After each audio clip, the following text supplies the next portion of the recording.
Crime branch ટીમે આંતરરાજ્ય એટલે કે ગુજરાત, કર્ણાટક, મહારાષ્ટ્ર સહિતના રાજ્યોમાં ઘરફોડ ચોરીને અંજામ આપતી ગેંગના 2 સાગીરતોને ઝડપી પાડ્યા હતા. સુરત ક્રાઇમ બ્રાન્ચ ટીમ મિલકત સંબંધી ગુનાઓ અટકાવવા અને બનેલા ગુનાઓ શોધી કાઢવા મેદાની હતી. ત્યારે ક્રાઇમ બ્રાન્ચ ટીમને એવી બાતમી મળી હતી કે ગત 21 જાન્યુઆરીના રોજ અડાજણ આનંદ મહેલ રોડ પર શ્રી આનંદ સોસાયટીમાં રહેતા વૃદ્ધના મકાનમાંથી 20 ગ્રામ સોનું, 150 ગ્રામ ચાંદી, કાંડા ઘડિયાળ, રોકડા રૂપિયા સહિતની ચોરી કરી ભાગી છૂટેલા આરોપીઓ આંતરરાજ્ય ઘરફોડ ચોરી કરતી ગેંગના સાગીરત સલીમ ઉર્ફે સાહિલ રફીક શેખ, સરફરાઝ અહમદ, શબ્બીર અહમદ શેખને ઝડપી પાડ્યા હતા. તો પોલીસે આરોપીઓ પાસેથી કાર, ઘડિયાળો, રોકડા રૂપિયા, મોબાઈલ ફોન અને ઇન્ટરનેટ વાઈફાઈ રાઉટર મળી 4,24,000થી વધુની મત્તા કબજે કરી હતી. તો આરોપીઓ મોબાઈલ ફોન એપનો ઉપયોગ કરી વર્ચ્યુઅલ નંબર મારફતે એકબીજાના સંપર્કમાં રહેતા હોવાની કબૂલાત કરી હતી. હાલ તો ક્રાઇમ બ્રાન્ચે આરોપીઓને પકડી અડાજણના 2 ગુનાના ભેદ ઉકેલી કાઢ્યા છે.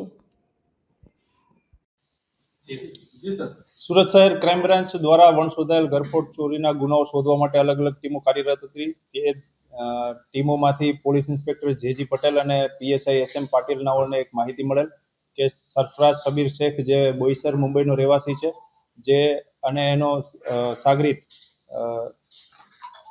સલીમ ઉર્ફે સાહિલ રફીક શેખ જે કર્ણાટક બેંગ્લોર સિટીનો રહેવાસી છે, આ બંને સુરત શહેર ખાતે આવી અને 1 મહિના પહેલા ડસ્ટર ગાડી સેકન્ડ હેન્ડ કાર મેળામાંથી મેળવેલ અને અલગ અલગ જગ્યાએ સુરત શહેરના વિસ્તારોમાં એમણે બંધ ઘરોની રેકી કરી અને છેલ્લા 10 દિવસ પહેલા અડાજણ ખાતે 2 મકાનને ટાર્ગેટ કરે, જે મકાનમાંથી ચોરી કરી અને 28 જેટલી ઘડિયાળો અને સોનું અને ચાંદી ચોરી કરીને લઈ ગયેલ.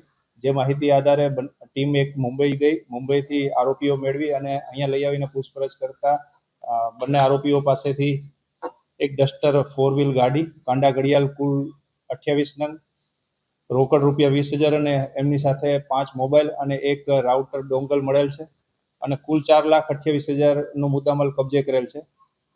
બંને આરોપીઓમાંથી સાહિલ ઉર્ફે સલીમ રફીક શેખ નાઓ ઉપર કર્ણાટકની અંદર 40 ઘરફોડ ચોરીના ગુનાઓ રજીસ્ટર થયેલ છે અને સરફરાઝ શેખ ઉપર મુંબઈના બોઈસર અને કાસા પોલીસ સ્ટેશનની અંદર 2 ગુનાઓ રજીસ્ટર થયેલ છે ઘરફોડ ચોરીના. બંને આરોપીઓ રીઢા છે. સેકન્ડ હેન્ડ ગાડી ગુજરાત નંબર પ્લેટની રાખી અને ચોરી કરવાની એમો છે. ડીવીઆર ચોરી કરીને લઈ જવું, બંધ મકાનોને ટાર્ગેટ કરવાની એમો ધરાવતી માણસ છે. આ બંને આરોપીઓ સાથે એક બીજો સાગરીત છે બિલાલ મંડલ, જે ચોરી કરવામાં સાથે હતો અને પકડવા માટેની તજવીજ ચાલુ છે.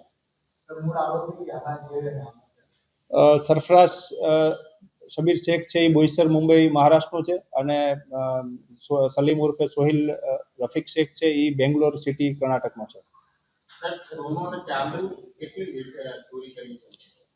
એક ઘરની અંદરથી 20 ગ્રામ સોનું અને 150 ગ્રામ ચાંદી એમણે ચોરી કરેલ હતા અને 28 ઘડિયાળો ચોરી કરેલ હતી, જે 28 ઘડિયાળોનો ટોટલ મુદ્દામાલ રિકવર કરેલા છે.